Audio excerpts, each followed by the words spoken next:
Hi guys, this is gsnhome.com and I'm here finally with a review of the Huawei P20 Pro.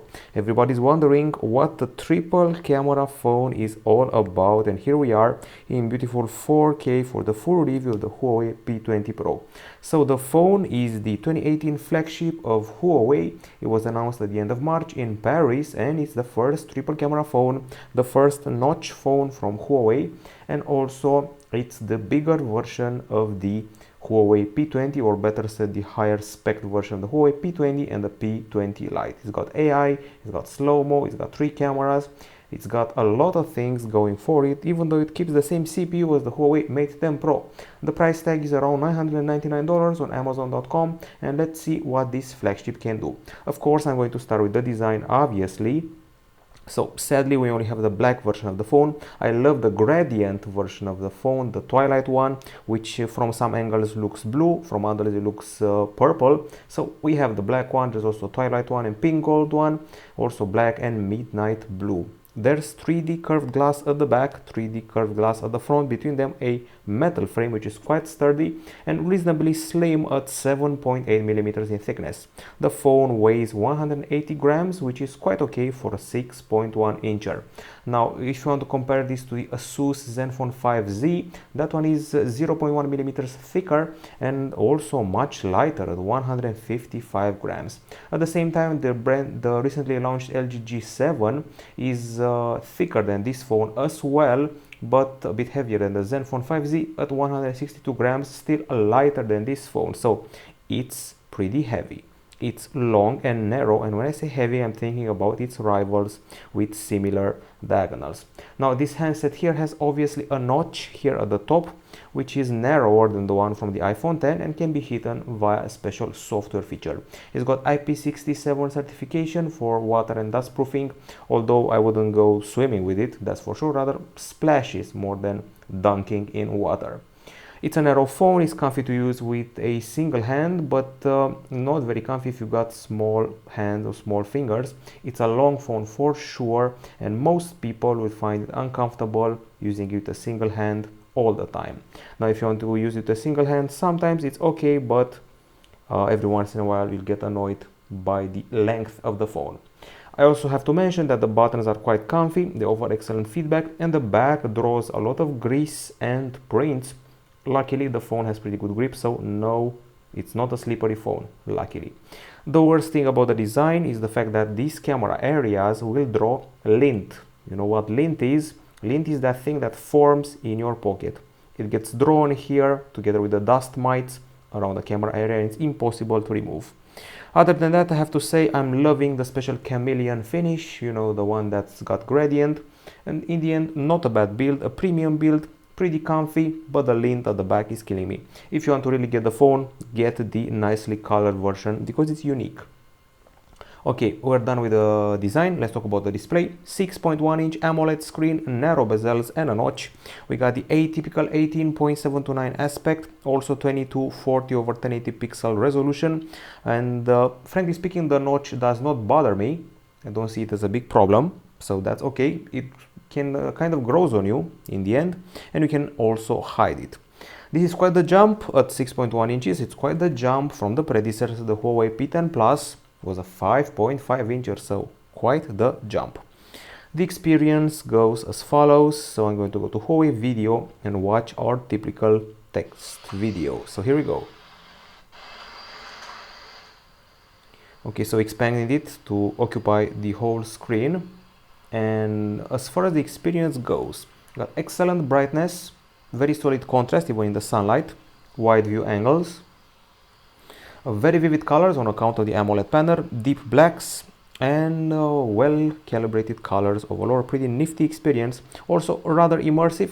Honestly, not as immersive as the Galaxy S9, but still pretty immersive. Now we also did a bunch of tests. You know, we're the owners of a microscope and also the owners of a lux meter, and let's see how that panned out. So this is the pixel arrangement of the screen. It's the famous pentile matrix. Now let's see how the brightness was handled. These are the values we achieved.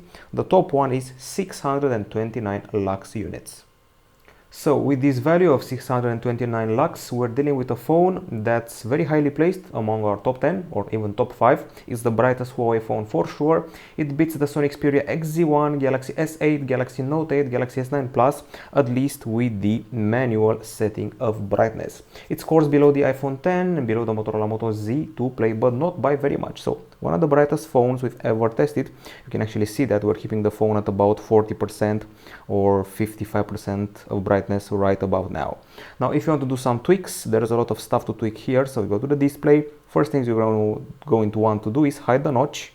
You can see it hidden here. With just a tap, it's gone. Okay, we got a brightness slider, we got the sleep mode, we got home screen style. We can opt for with or without a drawer. Let's go back and see. We have the wallpaper, the full screen display. So you can choose which apps actually take advantage of the whole atypical aspect screen. We got a notch, we got the view mode, which can be the default or using that slider. Screen resolution can be adjusted. We got smart resolution, HD plus or full HD plus. And I have the feeling I missed something. It's the color and eye comfort. We got the natural tone, so you can adjust the color temperature based on ambient lighting. The color mode and temperature, you can go with normal or vivid. I actually prefer vivid. Normal feels a bit bland. There is also a color palette here. And then we have the eye comfort, which filters out the blue light so you can secrete melatonin and sleep better during the night. Text size, screen resolution, screensaver, and that's about it. An excellent display. I have no complaints. Maybe the fact that I wanted a better resolution. Okay, so solid screen, best from Huawei, and now it's time to discuss the other hardware. I'm talking about the CPU, very familiar, Kirin 970. We saw it on the Huawei Mate 10 Pro. It's an octa-core CPU plus a micro-core i7 to accompany it. It's got the NPU, it's got the AI, and the GPU is the Mali G72 MP12. All of this accompanied by 6 GB of RAM and 128 GB of storage. Considering we get that much storage, it's logical that there is no trace of micro SD card slot. And of course, we use the phone a lot over the past couple of days. We played with it, installed stuff, played games, shooters, things like that, and we got to absolutely no lag, no stutter, no problem, no freeze. We played Riptide GP Renegade, which is our typical game here, and also we played Destiny Warfare, which is a pretty high demand shooter, first-person shooter, actually close to a real tournament in my view. I have to admit the phone does get a bit hot if you turn the graphics all the way up to ultra, so keep that in mind when you're playing PUBG on the phone. PlayerUnknown Battlegrounds and Fortnite when it launches on Android will certainly overheat this device, especially if you turn the graphics all the way up.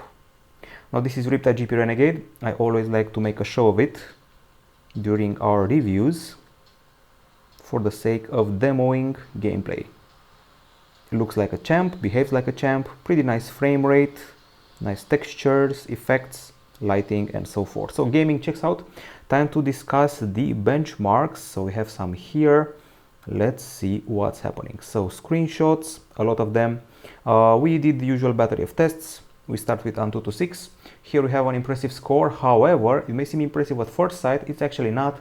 It beats the OnePlus 3 and the Google Pixel XL and HTC Ultra. Scores below the LG G6, the iPhone 7 and Xperia XZ1. Not very impressive. And you can see here the 3D score. It's actually placed on the 20th spot.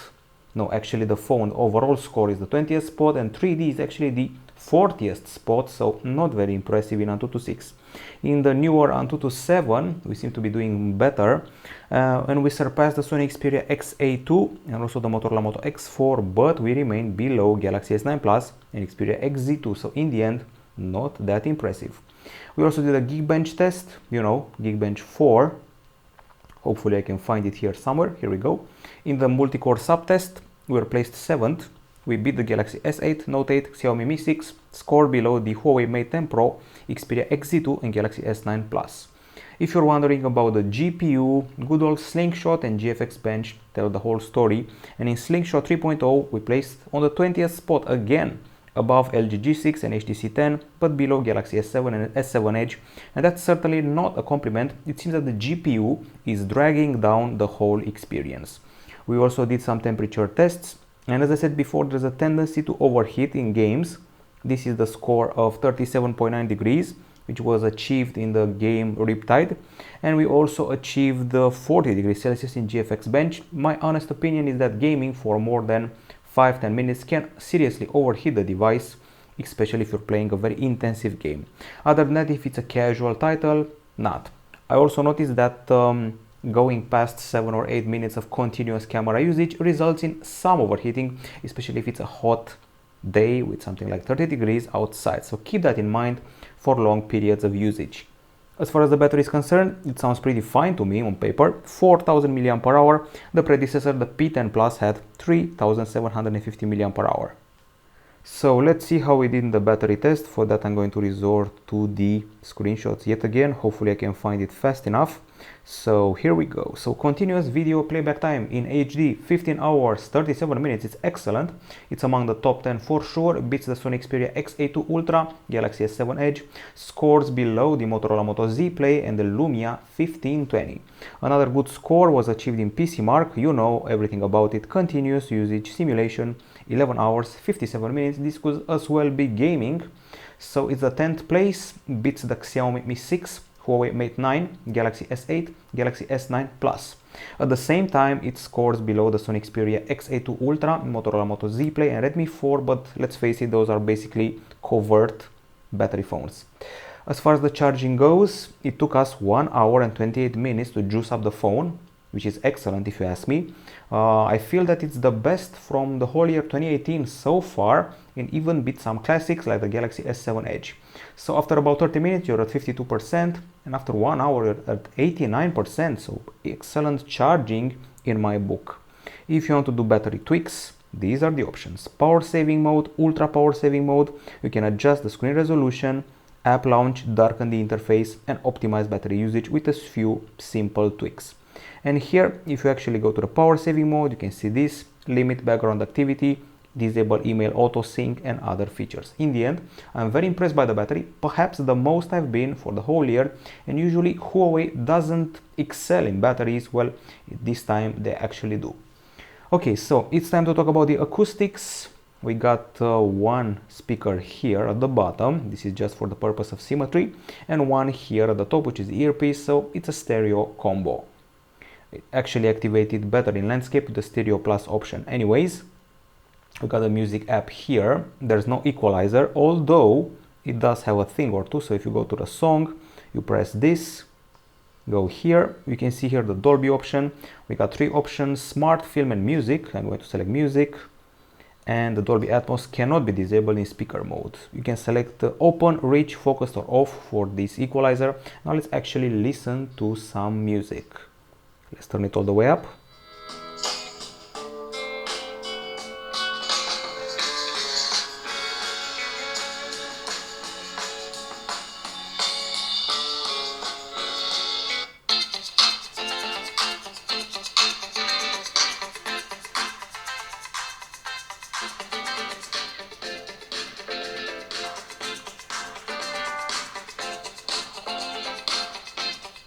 Okay, so now let's talk about the experience. We got a pretty deep bass, a strong vibration on the backside, nice guitar rendering, nice violin and voices, quite loud, and the upper speaker kind of covers the one at the bottom, good stereophony and a pleasant experience overall. Also in landscape you will not cover the speakers, luckily, you're just making it barely past it. Pleasant experience, no FM radio that I can see, and the headphones, I won't even show them to you. They're exactly the same as we saw last year for the Huawei Mate 10 Pro. A copy of the Apple AirPods, pretty stiff and plasticky, not the comfiest in the world, and the phone also comes with an adapter to 3.5mm. They're rigid, they have an okay volume and bass, and that's everything you need to know about them. Now we're going to go to this section here where we have some decibel meter measurements. So this one here, 79.5 decibels. This was achieved at the top of the phone, in this area here, with a typical acoustic sample, and at the bottom of the phone, 85.5 decibels. Okay, so with this result here, we basically beat the Huawei Mate 10 Pro and also the Huawei P10, Nokia 8. We scored below the Huawei P9 Plus and the Huawei Mate 9 if you're keeping it in the Huawei range. Now the highest score was achieved here in the Riptide GP Renegade game. Here we had a value of 98.7 decibels, which is quite solid, beats the Google Pixel 2 XL, HTC 11 and iPhone 8. Scores below Galaxy Note 8, Nokia 8. Solid stereophony, solid volume, and now finally here we are, the camera. The first triple camera with Leica technology. We have it here. It's got all sorts of image sensing. So 3 cameras, I actually detailed them in the unboxing, but I'll do it again. So we got a 14 megapixel shooter, which is a color one, RGB, f1.8 aperture. There is the 20 megapixel monochrome camera in this setup as well, and an 8 megapixel shooter with telephoto lens. There's a color temperature sensor here somewhere. There's a laser transmitter and receiver, which should be around here. There's the LED flash here, so a lot of goodies. There's hybrid zoom 5x, 3x optical zoom, optical image stabilization, super slow-mo, 960 frames per second, contrast and face detection, everything crammed in this area here. So 40 megapixels, 20 megapixels, 8 megapixel sensors, and at the front, an amazing resolution. This here selfie camera is a 24.8 megapixel shooter, which as far as I know doesn't have autofocus, so there's that. Okay, so the camera UI starts up really fast. We got our typical usual suspect here. Incredible zoom. This is 3x, this is 5x, and it's actually pretty impressive. It's got an AI feature which can detect dozens of scenes, something like 14, 20 or even above. And you can see here the focus points being arranged at all time. Options, where there's options galore here. So you got this one, standard vivid colors or smooth colors. This one, which is the moving picture. And then we have the options. We got resolution. Strangely, 40 megapixels, 10 megapixels and 7 megapixels, no trace of 20 megapixels, rather odd. And I actually recommend the 10 megapixel one because it combines a few shots for improved details. GPS tag, master AI, which sometimes messes up the shots, you'll see. Assistive grid, mute, timer. This is the 4D predictive focus, shows the focus points. Volume button function and ultra snapshot. Now, the actual capture modes. Let's go one by one. So aperture, we've seen the wide aperture thing. You can actually tweak it from here. It's been available for a few generations now. There's the night mode with ISO going to crazy values, and also the shutter here. There's the portrait mode, which is basically your way of taking bokeh with or without artistic bokeh, and with these options here, more useful for persons than objects, let's admit it, and copy it from the iPhone X. So we got soft lighting, butterfly, split and stage, once again better for persons rather than objects. Photo is pretty straightforward. Video, you can go up to 4K, and the Pro mode has quite a few tweaks for white balance, focus, exposure, shutter, ISO and metering. And in the more section there are the extras like the monochrome, time-lapse, watermark, panorama, HDR, 3D panorama, slow-mo, light paint, filter and document scan. Now the actual experience goes like this. Fast picture taking, very fast focusing, and you can see that the camera is sensing, it just sends a close-up thanks to the AI. The zoom was already checked out. Let's try again, and we can go crazy up to 10x, very fast. So we're happy with the speed. It's quite a snappy camera. And now let's see what the gallery is showing. I have to admit, we really went crazy this time. We went totally overboard. 621 pictures. It's mental, I know, it's crazy.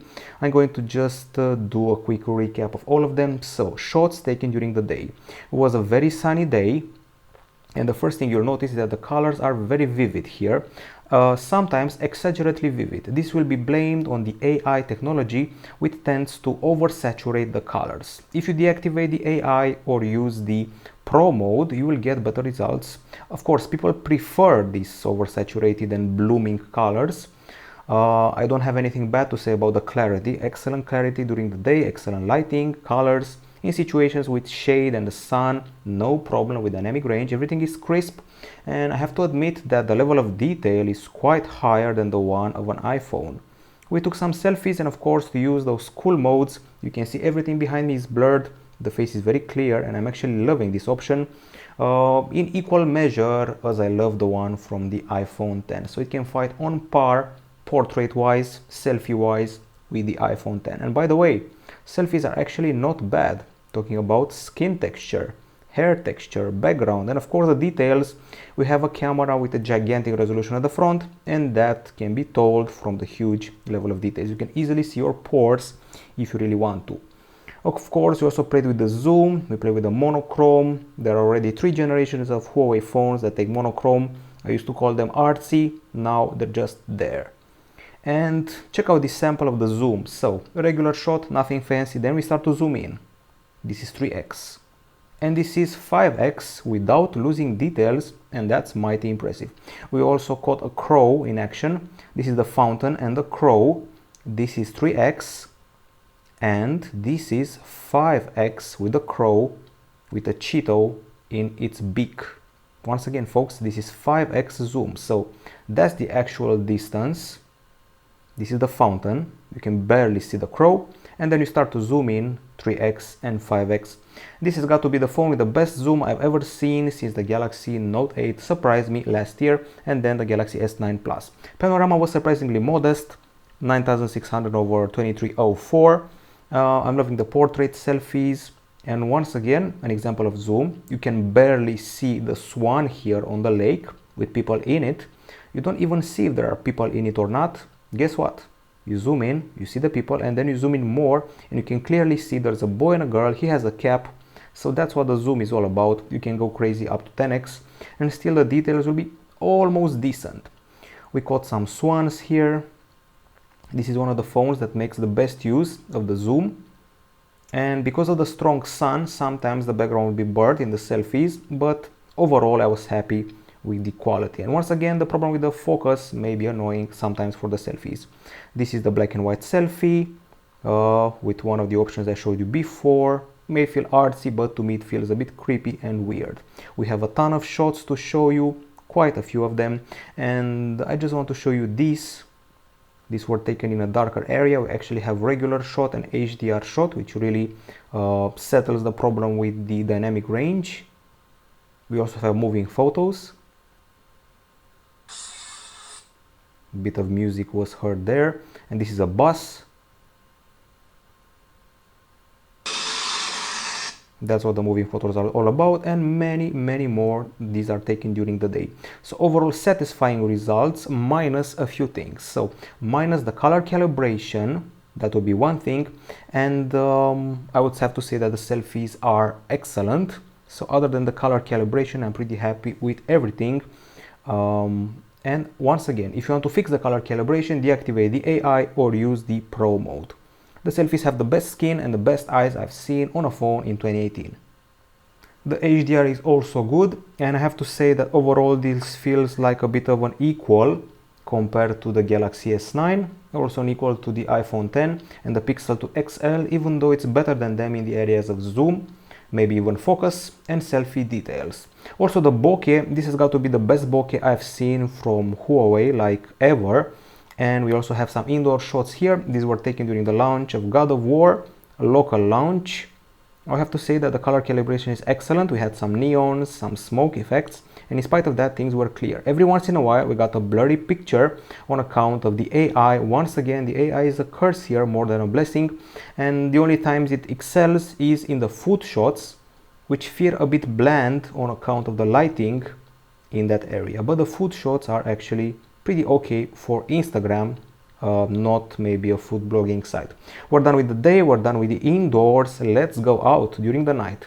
And we start off badly with a blurred shot and a moved shot. Every once in a while we encountered blurred shots during the night, once again on account of the AI trying to fix everything. The sky looked excellent, which is a problem for many Sony phones, mid-rangers especially. The flash is okay, you can see it here. And what I noticed when zooming into the flash photo is that the level of detail is amazing during the night as well. Excellent texture, pretty good lighting, not as good as the Galaxy S9 Plus, but still pretty good lighting. And then we play with the light painting, of course, because why not?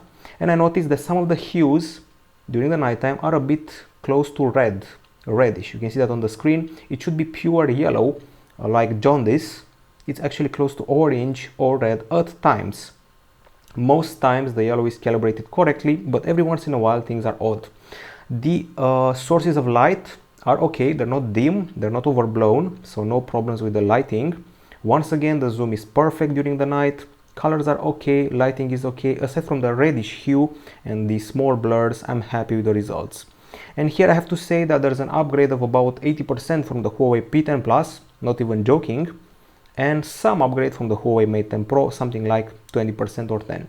And this is actually one of the best photos I've taken at night ever with any phone. I suggest you look this up, look at it, zoom into it and enjoy it. It's one of the best photos at night ever.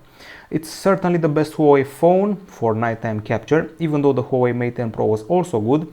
And if it weren't for the crazy AI, well, if you deactivate it, you probably get rid of the red hue.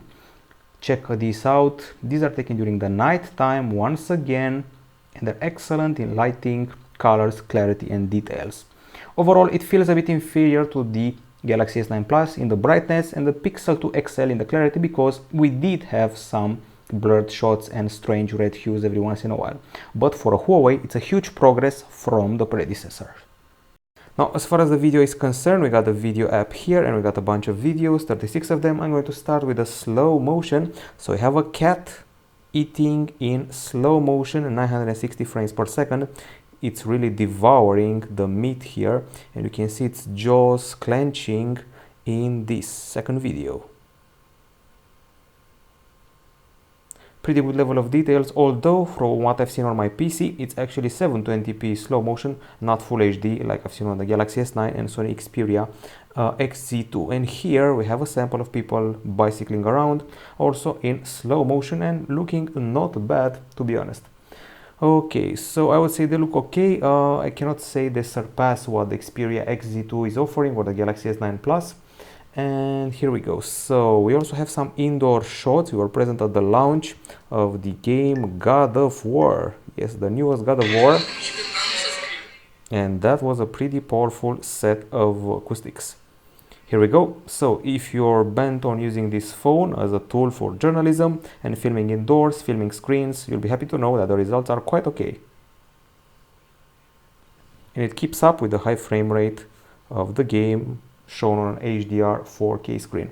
Okay, so that was indoor. We're done with that. We have a couple more samples. We're going to see them when the review is done. Now we go outside. We're filming stuff and things are pretty burnt by the powerful sun. Once again, the green is surreal. The hue of green here is not realistic. At least the focus is okay, exposure is nice, brightness is spot on, dynamic range not bad. And let's see the details. Let's go in for a zoom, and the zoom is excellent as expected from this camera, which it delivers once again. Okay, so we also have several more shots. Some of them were actually taken in motion from a boat which was traveling around. And as you can see, the green is hugely oversaturated and burned in this sample here.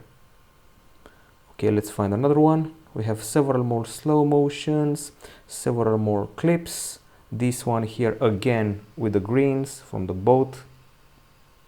Nice looking texture of the water though. Okay, and going back to the scenery, it's time to check out one of those 4K samples. So here we got a regular one, regular full HD, a crow flying around. And then let's see something more interesting. Well, as far as I know, this is a 4K clip, and as you can see, the colors are a bit odd. They just changed for a second there as the exposure did. So basically, if you want clarity, if you want 4K and full HD, you'll be happy with everything: focus, exposure, clarity, brightness, everything minus the colors, especially the greens, especially when it's a hot summer day, which has been happening to Huawei for a long while. I've seen it on the P9, I've seen it on the P10, P10 Plus, so they have a knack for this thing. You're shooting in Full HD, MP4, 30 frames per second, 16 mega per second, and in 4K it goes up to 41 mega per second. And here we have some more colorful stuff. If you're bored with simply green, we have red, we have yellow, we have blue in 4K and Full HD. I have to admit, this is one of the best clips I've filmed. Excellent clarity and quality, and even trees look more decent here. And rest assured, we also did a stabilization test. As far as I know, there was a teardown, and it seemed that this phone had optical image stabilization for every camera, which is crazy. Anyways, we walked around And even though on this small screen the stabilization looks okay, if you really look at it, you'll see some loss of clarity at some point. I'm not saying it's bad. For Huawei standards, it's actually quite good.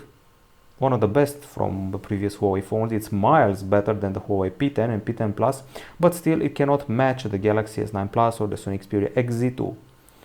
So I would say it's decent during the day, but during the night you'll see it's a bit of a bummer. And also use the front camera. I was a bit underwhelmed by the fact you can only shoot 720p video. So many pixels, 24 megapixels and only 720p. That's a bummer for me. In the end, we're left with the perfect clarity of the back camera, excellent exposure, texture, brightness, but the colors are nasty, not well calibrated, especially the green. I'm happy with the level of zoom, I'm happy with the way it pans, and even the stabilization is quite okay. It's still a bit below what the Pixel 2 XL, iPhone 10 and Galaxy S9 are offering. That's during the day. Let's go to the low light and see what's happening there, and spoiler, things are not that good. They're a bit on the yellow side. The zoom and object tracking are quite okay. The lights are a bit dim. Focus and zoom are pretty okay as well. Things feel flaky at times, as if they were made out of flakes, even though it was not snowing for sure. And here we're moving around a bit, and as you can see, each of our motions makes the image vibrate with a trepidation, which is annoying and means the stabilization cannot handle the scenery. And this trepidation also happens when we're doing slight motions, even when we're sitting. Here we're moving very slowly, barely moving, and the trepidation persists, so that's a bummer. This is maybe the Achilles heel of the phone, if you ask me. Okay, so okay street light halos, okay colors during the night, okay level of details and even decent colors, but when it comes to moving around, bit of a bummer with stabilization during the night time. So overall, while the photo taking can fight Galaxy S9, iPhone 10 and so forth, except for the green color, well, in the video area it's one class below its rivals. Finally, we are done with the camera, so let's go to the web browser. The web browser of choice is Chrome here, so let's load up our website, gsmknown.com. Here we go. I would say pretty smooth scrolling, fast site loading, and benchmarks were pretty okay for this browser. I'm talking about SunSpider, Velamo and so forth. Here you can see the keyboard. It's good old Swift key, which by the way we also saw in the Xperia. It's got swipe, it's got everything you need on this phone. So maybe let's make the screen a tad brighter here. That's more like it, and we proceed further. So browser checks out, pretty nice Chrome experience. Now on the connectivity front, we start with what's the best aspect of the phone on the connectivity: infrared emitter here, so you can control your TV set-top box, air conditioner, etc. We got a USB Type-C port at the bottom. There's no audio jack here, but there's an adapter package with the phone. Dual SIM setup, nano SIM card slot. There's Wi-Fi A, B, G, N, AC, Bluetooth 4.2. I don't know why it's not Bluetooth 5.0. Anyways, we have here the connectivity. There's NFC, 4G LTE category 18, GPS, GLONASS, AGPS and Beidou. And I saw something here called there's dual SIM 4G, so you should be able to get 4G on both SIMs in case you're wondering. And also we got speed dial for the calls. Now the actual calls were pretty loud and clear, but I found the earpiece to be a bit too small, and sometimes part of my ear would cover it, so will result in some strange hearing experience. So with a small earpiece you'll be able to cover it with your ear, so be careful about your placement. Now, as far as the speed is concerned, the speed of the connection, we did a test, and here are the results. On 4G, we got to a not that impressive 67.5 megapixels in download. Usually we got to 90, and 65.8 megapixels in upload. Once again, I was expecting more, especially for LTE category 18, and on Wi-Fi 341 over 25 megapixels. Here things are okay, they're well within range. Now, if you want to talk about the software, it's inevitable, and you're not going to see many changes from the Huawei Mate 10 Pro. I know this wallpaper makes it cool, makes it seem like, boy, do we have a new phone which is fancy and has fancy new things. In the end, it's just Android 8.1 and EMUI 8.1 applied on top. Not many changes for from the Huawei Mate 10 Pro. So, multitasking, carousel, and also split screen is an option. So let's say you want to use the notepad, write something, and at the same time you want to use Chrome to browse around. You take a new note here and write a to-do list, write something here, blah blah blah, then quickly go to the web browser, navigate, and you have the note here available. so you can maybe search for a site you wanted to remember. So that's split screen multitasking, and also the carousel. You can close apps with an X or swipe to the side. You can also pin to the screen. Now, other things here, we got the Google feed on the leftmost home screen. You can see your news, your weather, your favorite themes, your weather predictions. If you keep the home screen pressed, or if you pinch the screen, this is the press and this is the pinch, you'll trigger the wallpaper, widgets, transitions, and settings. Widgets are these ones, combining the stock ones and the Huawei typical ones. And wallpapers are rather cool. Actually very cool. Some of them have optical illusions, others are scrollable. Transitions straightforward, and settings also rather typical. There's home layout, auto align, shake, badge app icons, search results, home screen loop, and Google Field. Everything you would expect on a typical Android phone. It's time to get into the settings, and luckily the list is pretty compressed and pretty compact. Not even two full scrolls. We have wireless settings, device connection, apps and notifications, and you can actually use app twin. So for Facebook and a bunch of other apps, you can use two instances of the same app, two accounts basically. We have display, sound, storage. We also have a storage cleaner, quite useful. And finally, security. So we have a fingerprint scanner here right below the screen within a button. I'm going to call it a home button because you can actually use it as that. So you have to resort to a pin. Okay, lock screen pin. We've got it. Unlock the screen, fingerprint required. You have to enroll your fingerprint. And the enrollment process is a bit of a pain, not very straightforward. At least it shows me the areas of my finger that have to be registered. So basically in about 12 steps you should be done. Now the actual authentication is incredibly fast as that. Quick tap like a joke and you're already set up. Very fast, pretty impressive. Okay, now let's actually remove it and try the other one being face unlock. Now let's see how we can remove it using the pin again. Unlock the screen, fingerprint ID, bye, delete. Okay, and you can also use that print to access a safe zone and special applications. Now the face unlock is also an option, and once again you're using a pin to secure stuff. Setup is very fast. My face was scanned, and I can actually select a bunch of options, so I can unlock directly with my face. I can slide to unlock like on the iPhone 10, and I can see the smart lock screen notifications. Okay, so here we go. Just looking at it with my face should be enough for an unlock, hopefully. Okay, let's try it again without pressing the power button. Oddly enough, it doesn't want to. Okay, and again.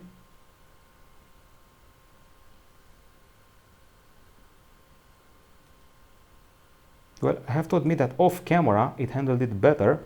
So maybe let's see what's happening here. So face unlock is activated. Direct unlock. After the screen turns on, the device will automatically unlock when your face is recognized. Okay, so here we go. Unlock, and voila. If I'm keeping it like this, it doesn't unlock because it hasn't seen my face, but now it has, and that's a very fast unlock.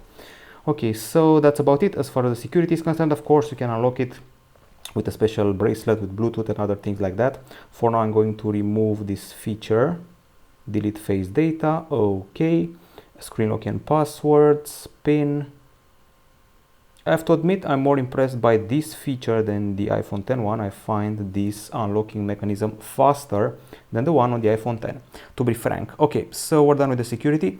We also have a private space and also a special file safe with encrypting stuff. Now there's this area here that lets you use the one-handed user experience with a mini screen view and shifting keyboard. You can see it here. Minimize the screen, simulate a smaller diagonal. We got motion control, flip to mute, smart screenshot. Use your knuckles to take a screenshot like this. You can draw on the screen with symbols. You can do a split screen gestures. You know these from Huawei phones from the past years. Gloves mode is here, and also smart cover mode and voice control with special activations. And also something interesting, you can go here to the system navigation and actually replace these virtual buttons with a few options. So we got the off-screen navigation. You can use this button here for a few gestures. So if you swipe to the side, you activate the recent apps. If you tap on it, it's home. If you keep it pressed, it's home. And swipe up from the edge of the phone to launch Google app. That's only one example. touch the center of the app to return, touch and hold to return to the home screen, and these are some of the options. Now there's also an on-screen navigation key. This one will float here, and then the virtual navigation bar, and also navigation dock, basically an expandable widget which shows extra shortcuts on the screen. I'm going to use this one here, although I feel the need to show you what's happening if you select the off-screen navigation. So off-screen means what it actually says, off-screen, off the screen. So I'm using its back feature now. So if I'm in Chrome and I want to go back, I press here and actually goes back. If I keep it pressed, it's home. And if I swipe to the side, it's the recent. That's about it. And it's rather intuitive, and actually I can see people using this in instead of the other feature. The other feature being the one that involves the buttons. I'm going to revert to this one though. Okay, so that's about it. Now let's see how we're doing in the apps section. Okay, so there's a lot of pre-installed apps here. You can clearly see that. We also installed a bunch of them. And if it doesn't seem that there are many, just look into the folders. Here we have the Google apps, and here we have the tools, quite a few of them. And here we have the top apps. There's Booking.com, Instagram, eBay, and Netflix. There's just a few. I counted them all. There's 52 of them. Most useful one being Phone Manager with cleanup, mobile data, blocked, drop zone, and virus scan. All of them useful. There's Themes. Some of them actually very nice looking and with some degree of customization, which is always nice. Music, video, health. You can see your steps taken. You can log in into your account, sync your previous sleep calorie patterns. There's the Play Store, of course. There's the app gallery. There's a calendar. There's a notepad that includes to-do list, camera, and formattation of your text. Close to the Apple note-taking app. Tips, tools, wallet, weather, calculator, sound recorder, torch, mirror, smart controller, you know, for the infrared emitter, and finally the other apps. We got Facebook here and a bunch more. Typical package, but a lot of apps in the mix. Just in case you're wondering, the AI isn't mentioned anymore. I haven't heard the things about the AI influencing the use of the phone. I'm guessing that's still at work, like on the Huawei Mate 10 Pro. The AI basically offers 19 scenarios for the camera. There's also AR core support, so if you want to do augmented reality, you can download those 60 or more apps from the Play Store. The phone has AR core support. It is time for the verdict. Here at gsm1.com, we have reached the end of the review of the triple camera Huawei P20 Pro phone. Now, on the Pro side, oh, by the way, I forgot to show you this section of the lock screen with some active, some of the options you can activate with a quick swipe up. Let's go back a bit. With a discrete swipe, you can trigger them and quickly access them. So back to what I was talking about, the pros and cons. On the Pro side, I fell in love with the chameleon color of the phone. Not this one here, sadly, we only have the black one. If you manage to get your hands on the purple green one, it's love at first sight. So that's one beautiful. We have the best zoom available on the market for this phone's camera. Also, the bokeh is very solid. I find that the acoustics were nice, the stereo speakers performed well. We have an infrared emitter, we have an excellent screen in brightness and colors, very good selfies, and fast face unlock, fast fingerprint unlock, very solid battery, possibly the best battery I've seen on a Huawei phone like ever. Fast charging as well, pretty okay software in looks and fluid functioning, and connectivity checks out, as well as the projection feature, which I actually forgot to show you. It's here somewhere. It's supposed to help you with the projection and control, connecting the device, hooking it up to a monitor, to a mouse and keyboard in order to use it as a PC replacement, like we did with the Huawei Mate 10 Pro. So those are the pros. Now on the cons side, the phone is rather long, quite a long handset. It draws fingerprints and lint in the camera area. The GPU is certainly not 2018 material, sadly, for gamers. There's some overheating in games, once again, sadly. And we also have some flickering when filming during the night. There's a problem with the green hue for pictures and videos. The video capture is below the rivals, if you ask me. And other things here, well, no IP68 protection from the water, just IP67. Just 720p selfie capture video and a bit of bloatware, and needs more AI features, and there's no micro SD card slot. So in the end, for me, this is basically what I would call a paparazzi phone. Why paparazzi phone? Because it has an excellent zoom, and that's what paparazzi need. Even at 5x, you'll get some pretty decent, pretty good shots. This is actually a phone that has evolved a lot from the predecessor, let's admit it. It's 70% better than the Huawei P10 Plus, I can guarantee that. It's actually 100 or 200 bucks below the Galaxy S9 Plus, so that should also matter for your wallet. And it's got the best bokeh you can find on the market. It takes portrait pictures that are just as good as those taken with the iPhone 10. Excellent details in shots, and I would call it again the iPhone 10 of Androids. I'm talking about the form factor, I'm talking about the looks, talking about the screen. The battery is a bit better, so I can easily call it the iPhone 10 of Androids without regretting that. It's more about the vanity of the product than the actual quality. Look at the green hue of the pictures and look at the other aspects here, like for example the sacrifices made for the screen resolution, which is just Full HD and not even Quad HD. I also find it a bit superior to the Huawei Mate 10 Pro, I'll admit that. It's got a superior screen for sure, and it's got a better battery for sure, the best Huawei battery so far. So a vanity phone, the iPhone 10 of Androids, the iPhone 10 of Huawei's, but still not as convincing as the Galaxy S9 Plus. This is it from gshandon.com. So if you want to buy a Huawei and only Huawei, this is a solid choice, but look at our review for the Huawei Mate 10 Pro and make up your mind after seeing that. This is it from us. Bye bye.